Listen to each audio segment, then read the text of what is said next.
Hi guys, today I'm here with an Instagram Picks My Makeup. I know that this is not really like a current trendy video, but I've been doing a lot of decluttering lately and I just kind of wanted to play with some makeup that I might not think to reach for, or just some things that I haven't mentioned on my channel. I also do plan to do a shop my stash video where I'll kind of be more purposeful in picking out things that I feel like I haven't tried lately or I used to love, or maybe like a revisiting old favorites, but I thought it would be fun to get you involved. So thank you to everybody who voted. My Instagram is just at Samantha Jane YT, but let's go ahead and get started and see what you picked.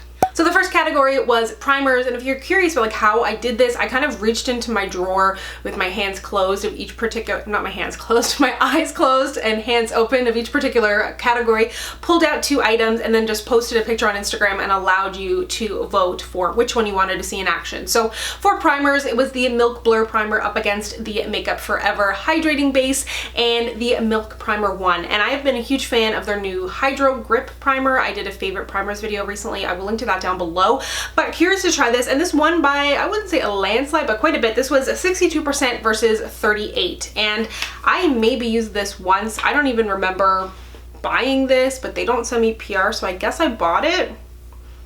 I don't know, it's weird. But anyways, this is normally the kind of primer that I would probably put down a setting spray first, just to get, or a setting spray or like a mist, just to get a little bit of moisture. It is kind of a dry product, but it does actually kind of go on easier than I thought. I know I've been talking about their Contouring bronzer stick. A little bit hard on the forehead, definitely mattifying, which I really like. Like, I love the color, I love the way it looks on my skin, but it drags like crazy. It's a different texture than this, but it drags and it smells so waxy, but I love the finish, so I've been working with it, so I'm kind of glad that you picked this. It does have a surprisingly nice texture. It's a little bit bizarre, but not hard to draw on, and I don't feel like I'm distributing too much product. But I feel like, if you can see, it's causing a little bit of redness on my skin because I am kind of having to drag it, but doesn't feel like it's peeling up.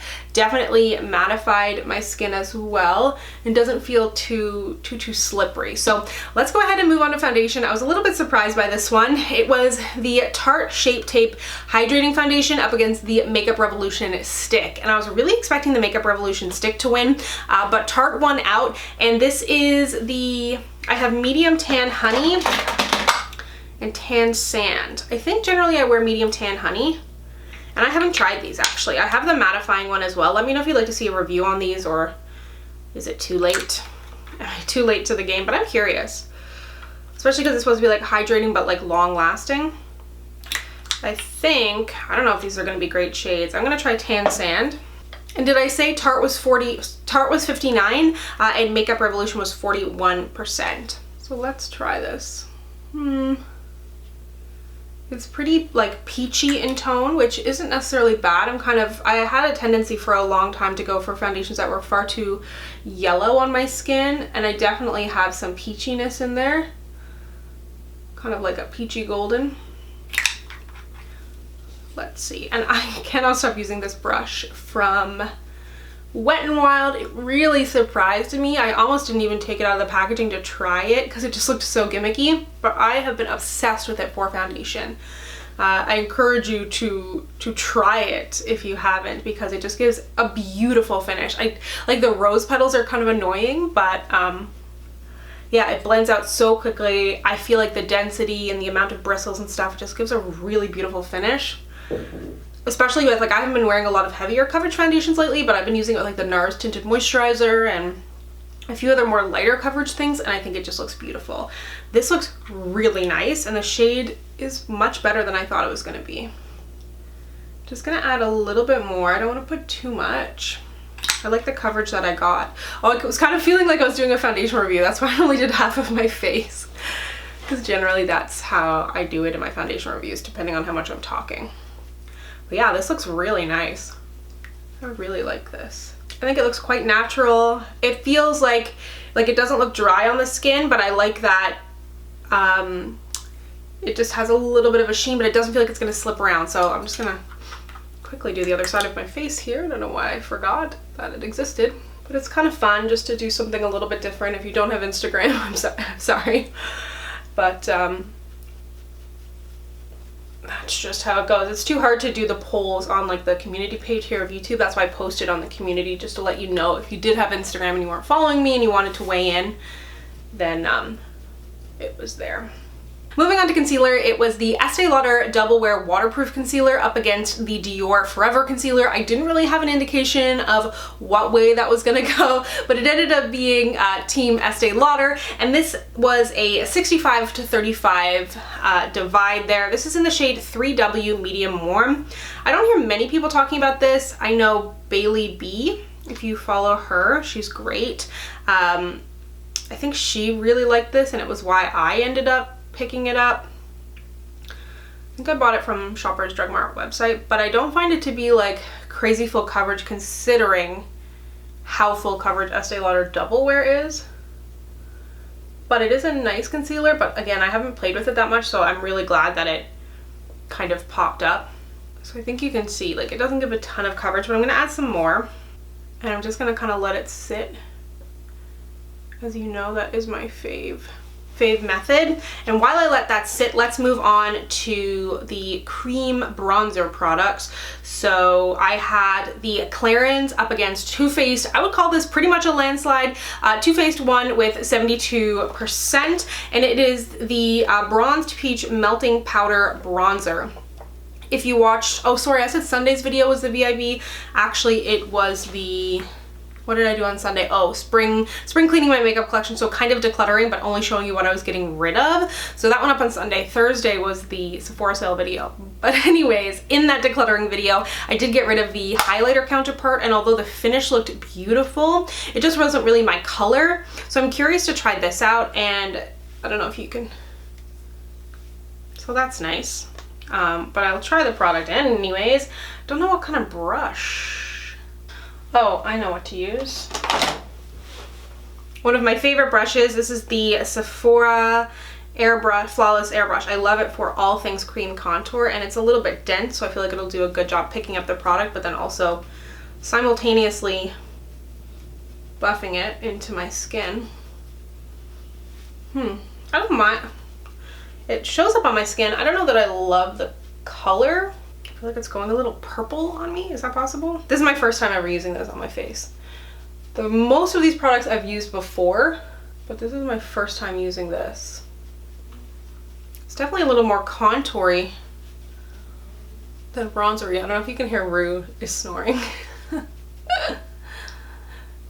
Having a nap. I'm not like in love with it. It's okay. I don't know. Gonna just pat out this concealer with my fingers. Also, I have no nails on right now. I was always a really big nail painter like my whole life, and I loved painting my nails, but then I discovered the Kiss nails, and I have been wearing those, like I was wearing them on and off for a while, like after I discovered them, but probably the past like 6 months I've been exclusively wearing those. Like I have maybe painted my nails once, but I try to give my nails a little break in between when I'm not like filming or have a bunch of events. But I just decided to kind of film today, and I was like, I didn't really want to pop on nails because I've been doing like some protein treatments and stuff on my nails, which require them to be bare. So I mean, I don't know why I need to explain that, but that is the world of YouTube, my friends. Okay, so moving on to powder. Not particularly excited about this one.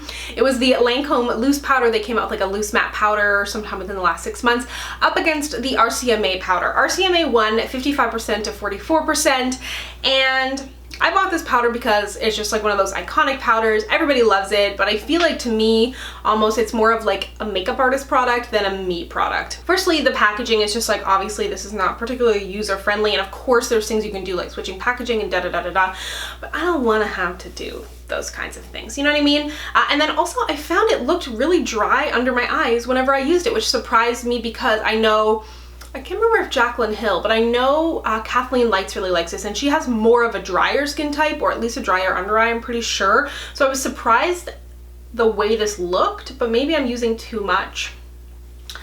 Anyways, let's put it on. And considering like I never reach for this, now I'm kind of like trying to figure out how I can put it on my face. It's like a salt shaker, but worse. I'm just gonna tap it onto the back of my hand because that's easier, and I'm not gonna put very much under my, oh my, oh, it's so annoying.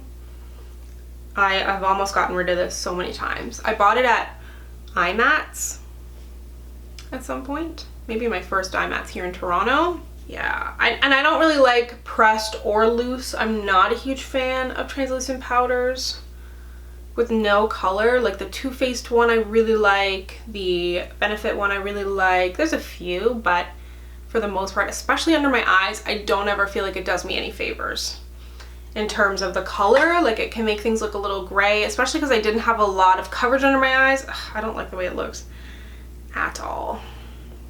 And then just lightly powder the rest of my face. And it's just like everything's a mess. My under eyes don't look good. It's not my favorite product, if you couldn't tell. So I don't mind it on the rest of my face, but I definitely do not like it under my under eyes. I feel like it could look a lot better. But anyways, let's move in to bronzer. So this was another one that surprised me. I don't know why, but it was Laura Mercier. This is not even technically a bronzer. It is the Candlelight Glow Sheer Perfecting Powder up against the Model's Own. And I kind of figured people would be curious about the Model's Own, but Laura Mercier won 75% to 25%. So everyone really did not care at all about Model's Own. And I bought the Model's Own in Ohio, actually, when I was there visiting a friend at an Ulta. That was where I got that. And I haven't really reached for it. And I think I got the foundation too. Failed plans for a review. But this is just a face powder in the shade 6 that I picked up because I thought it might be a nice bronzer. I've said that before, but if you have trouble... Oh, I just got this new necklace. You can't even see it. It's from Majuri. Majuri sent it to me. It's black onyx. I love the look of like doubled up chains. Oh, it's really hard to show. But anyways, if you have trouble finding a bronzer that, you know, is your shade or that you like, always look to face powders, especially because they can be, if it's not a powder foundation, it won't be super pigmented, so you have the ability to build it up. The shades might go deeper, especially at the drugstore. You have a deeper skin tone or even like a particularly fair skin tone. But yeah, I like this. I've used this plenty. And it's nice because it's not matte. It has that kind of satiny finish. It's quite warm though, but I like the way it looks. Now I'm going to go ahead and move you in for eyes before we complete the rest of the face. I didn't pick anything for brows just because I feel like it's not particularly interesting, and I'm probably just going to put brow gel in anyways. That's what I've been doing. I haven't worn a colored brow product in a little while, depending on like if I'm just filming or whatever, unless it's like a really, really glam look, although I don't know how this look is going to go today. But I had the Inglot kind of Freedom System palette up against the Anastasia Subculture, the ever controversial palette, and Anastasia won. And I was kind of expecting Inglot to win because I feel like a lot of people don't mention Inglot, and when I do, I get a lot of requests to talk about it more. But again, that is not how the cookie crumbled. It was a 60-40 to revisit the old Subculture, and it's been a while since I've used this, so kind of I'm excited to break it out. I did do a 3 looks 1 palette, so I'm gonna try not to do any of the looks that I did from that video, but honestly, I didn't look up what looks I did in that video either, so we'll see how this goes. But I don't know, I love the shades in this collection. No matter what anybody has to say, I really felt like the shades in here were super, super interesting and got me super pumped up. So let's go ahead and move you in. So probably no surprise to anybody, but I'm gonna start with this shade Roxy right here in the corner. It's, oh, whoa, why do I remember this not being pigmented? Holy. For some reason, I thought that was like a really lightly pigmented shade, so I just put so much on my brush. Whoa, whoa, whoa, whoa, whoa. Definitely very powdery though when I just dip my brush in there too. It doesn't really match what I was going for, but I'm gonna take this Mercury shade. I honestly don't know what I'm doing, and I'm trying to keep the lip color in mind too, because that kind of, oh my god, wow. This is such a pigmented palette. I kind of remember like, why everybody hated this is because it isn't that easy to work with, but it was just like really weird to me and really annoyed me that people chose to hate it. Or okay, so the people that hated it, some of them hated it, and I understand it was a bit of an odd palette, but then there was people who hated it for clout, like, you know, they never did a eyeshadow palette review, and then they're hopping on being like, worst palette ever, oh my god, with like dramatic thumbnails. And then there was people who, like, on my review, it was one of my most disliked 3 looks, 1 palette, if not my most disliked 3 looks, 1 palette video ever, because I liked the palette. And then I don't know if people thought I was sucking up to the brand, which, like, as I've said before, I'm not on the Anastasia PR list, and I don't think I ever will be, because I don't do crazy looks and I'm not like super Instagrammy to grab their attention. And a lot of the ways people grab their attention is being like, oh, tag ABH in the comments, and I will never ever ever ever ever ask you to do that unless it's like some kind of like competition and I'm gonna ask you to vote for me or something, but I'll never ask you to like tag a brand in the comments or anything, and I know that I'm not really their aesthetic. So anyways, wasn't sucking up to them. And even if I was on their PR list, like, I'm not gonna suck up to them anyways. But it was just really weird. I'm like, guys, it's an eyeshadow palette. For the most part, I would assume there was no ill intent in putting out this palette to like screw people over or to trick anybody. I mean, maybe. Who knows, I guess. But I was like, I don't think it's that deep. Like, if you don't like it, you don't have to buy it. The same way when palettes come out and they're like, ugh, like, I would never buy that. And I was like, that's fine. It's not gonna be for everybody, right? But anyways, it was definitely an interesting time. So many dramatic thumbnails. Okay, let's just see what happened. I'm gonna maybe play around with Untamed and Axis here and just putting that in the outer corners. I definitely feel it, like when you lay down the pigments, they stick a little bit, because I think the deal was these were pigments over, they were more pigments over kind of eyeshadows, which I feel like is almost necessary for some of these colors, which can also make them harder to work with. And, you know, I'm not like a skilled makeup artist, obviously, but it just takes a little more blending. But then I think a lot of the colors kind of mush together as well. I don't know. I kind of see like, you know, this is not as green as I want it to be, but I also put down like gray and peach first. So like, is that my fault? I don't know. But I still like the way it looks. Yeah. I mean, it is kind of mushing together, but it is also kind of my fault. As long as it doesn't start looking like a bruise, which I feel like we're in the territory of. I really want to put this electric on my lid, but I'm scared with the lip color that's coming that this is just gonna be not good. But let's do it. I mean, we're all friends here. And if it looks really bad, then lesson learned, and you can learn from me, and I'll go wash my face. No harm, no foul. And I rarely do this, I don't know if you've ever noticed, but I'm going to take the shade Dawn and just put it on, or sorry, Dawn, and put it on my brow bone. I'm not a huge, like, I almost never put like a shimmery or like shiny brow bone highlight. I just don't like the look of it being too starkly different, but I think I mentioned this in that review that this shade Dawn is such a good highlighty shade if you have a deeper skin tone, because it has a peachiness in it, and a lot of the time these brow bone shades could be way too kind of like a bone colored, too white, and it just looks too stark. So I love this as a shade for that, and it's, I would say it's pretty much matte. I'm actually going to skip the liner because I don't want the look to get too dark, so I'm going to move right into mascara, and it was Too Faced Better Than Sex up against the Bourjois Volume Mascara. I love the Bourjois Volume Mascara. Too Faced Better Than Sex, I don't know, I feel like everybody loved it, and I tried it and I was kind of like, meh, whatever.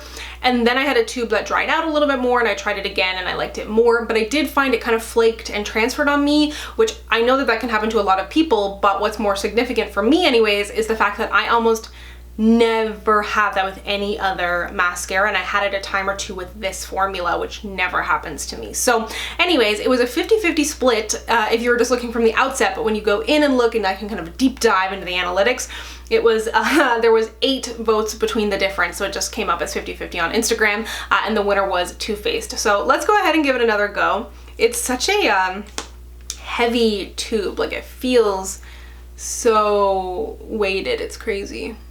I like it. It makes it seem luxurious, but I don't know, there's so many good drugstore mascaras, and there's a few high-end ones that I love. Like, I love Clarins mascara, I love It Cosmetics Superhero mascara, the YSL ones, but this one, I don't know. I'm torn on it. Oh, I need to get closer to my mirror. Sorry, hold on. So I moved back out to do the rest of my face. I did get a smidge of fallout from that green eyeshadow, but nothing super intense. And like I said, the mascara looks fine, but it could definitely be a lot bolder and longer and more full, especially with a little bit of a more, not necessarily dramatic, but a little bit of a deeper eye. And then I also hate that, like, I'm not wearing a full coverage concealer right now, because when I wear a little bit more dark shades around my eyes, I like to have a little bit more concealer. But anyways, we had 2 drugstore blushes go head to head. I was about to say highlighters, and the L'Oreal won out. So it was the L'Oreal Enchanted Paradise blush up against Essence, and it was pretty close. It was 53 to 47, and I really love this blush. It is, like I said, from the Paradise Enchanted collection in the shade Fantastical. I mentioned this, I don't know if I mentioned it in both videos, but I have a favorite blushes for NC42 video, and I have a favorite double duty blushes video. And I can't remember if it was in both, but I don't think I put it in the favorite blushes video. But I think I'm almost positive I put it in the double duty, just because it gives, and the double duty blushes video was kind of blushes that are both highlight and blushes. You know what I mean? Double duty. Because it gives just a subtle glow. I don't know if I'm saying that I was surprised by all the results, but a lot of the time when I do polls, drugstore tends to win out over high-end basically no matter what, and I'm a huge drugstore makeup fan, so like I'm happy to see that. But it was Wet n Wild up against MAC, and this was a Wet n Wild limited edition rainbow highlighter, which has since been actually decluttered. If you watch my recent, I think it was my spring declutter video, so kind of telling you who won there. It was MAC 56 and Wet n Wild 44. So the MAC highlight that won, this was the face powder in Happy Go Dazzling. So this is from their holiday 20 something collection, wouldn't have been 2018, so I'm guessing 2017. And technically they're not really calling this a highlighter, they're saying it was a face powder, but it's really pretty. And it has like a really nice kind of champagne-iness to it, no glitter in there. It's really, really pretty. And I'm gonna put this on my inner corner too. But just gonna pop this on the inner corner. Nothing super intense. Yeah, this is really pretty. I'm glad that you picked this one, so I haven't worn it in a while. You know what? YOLO. I am going to use this setting spray. I didn't choose a setting spray, and I just figured this was a new one that I wanted to use and try out. So it's from Dior, the Air Flash Primer and Setting Spray Long Lasting Airbrushed Radiance in medium to dark. So I was scared about this because I'm like, medium to dark setting spray, what does that mean? But I used it the other day and it was nice, so let's try it again. I'm curious to see the difference. So definitely still glowy. You're supposed to spray it like 8 inches away from your face.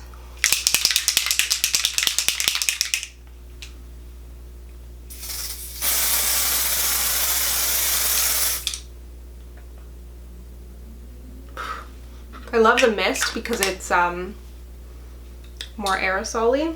It definitely adds glow, I think, in my opinion. I love the smell of Dior products. I think it's because I have like this memory associated like with getting my first Dior PR package and how exciting that was. Same with Clarins. My scent associated to Clarins skincare is so strong because of the first beauty event I ever went to, and whenever I smell it I just like think about that time. And same as Dior, it was just like so crazy exciting. So it might not be a scent that I would necessarily love otherwise, but because I've associated that scent with it, it is kind of strongly scented for something like a setting spray, but it does go away. I think you can see it added some glow. I might actually just take my powder brush into the center of my face. There's no, like, I didn't add any extra powder. Then for the lips. So this was, I was nervous about this. So it was the Becca kind of like their lipsticks that they came out with, which I really love. And I did a lip swatch video. I'll try to track it down. It's a little bit older on my Instagram and link it down below. That was in the Almond Phrase shade, which is like this perfect, like it would actually be perfect for this look that I've created. But it was up against the Maybelline Vivid Lacquers, which I also love. I have a lip swatch video on those, but it was up against like a really dark shade, and I don't I don't tend to wear darker glossy shades ever. So when the votes came in, it was like 50 to 50, and I was like, ooh, it's gonna be tight. And I kind of figured it would go to Maybelline because like at a much higher scale, because it's drugstore and because you guys were like, I want to see you like wear this dark lipstick. But then I saw it and I was like, ooh, 50-50, this could go either way. And then there was 5 votes in the difference for Maybelline, so that's what we're wearing today. And I love this shade. This is in Obsessed. And I love this formula, but it's just not what I would reach for at the time, for the time being. That's why I was hesitant to go. I love the smell of these too. They smell like another lipstick product that Maybelline had, which is bringing me back. Yeah, but this is why I was hesitant to go green and purple, but I don't know. I was gonna say it's not exactly springy, but it's not exactly springy outside either. Did I get this on my teeth? I don't wanna go too full on. So these are an interesting formula. You can wear them a little more glossy or kind of pat them down, which is what I'm gonna do today. I might even blot it. So I don't hate the green and purple, but it's definitely not my preference. Maybe it's also, I'm feeling a little bit Beetlejuicy with the green and the purple and the black and white stripes, if anybody remembers that. A favorite show ever. But yeah, I gotta say, I actually really like the way that my face looks in terms of that RCMA powder. I do not like it for my under eyes, but I actually really like it for the face. So definitely gonna try that again. In using the Subculture palette again, I definitely see how it is a little bit of a trickier palette to work with, and it's not something that I reach for all the time, but I still appreciate it. Loving the MAC highlight. The Too Faced mascara is meh. The Too Faced bronzer, I thought that was okay. I'm gonna need to again revisit that along with the concealer from Estee Lauder, because I feel like I just don't like the way my under eyes look right now, but I feel like this is just not the look for that concealer, nor was that the proper powder. I would have rather used something a little more brightening and kind of banana-y to brighten things up a little bit there, so that's not my favorite. Love the blush, I've talked about that before. Foundation, do you want to see a review on it? Because I think it looks really, really good.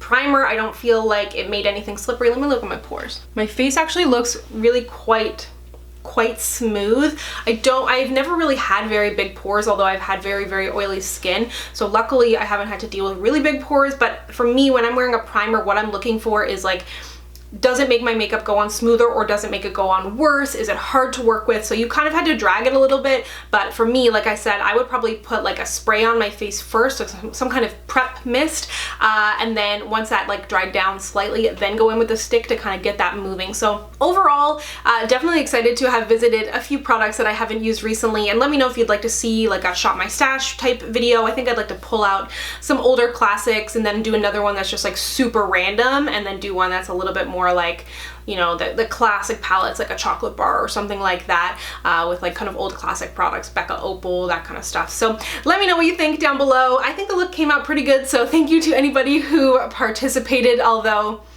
I wish you would have voted for that Becca lipstick. If you'd like to connect with me, you can find me on Instagram, Twitter, and Facebook at SamanthaJaneYT, and I'll see you guys next time. Bye!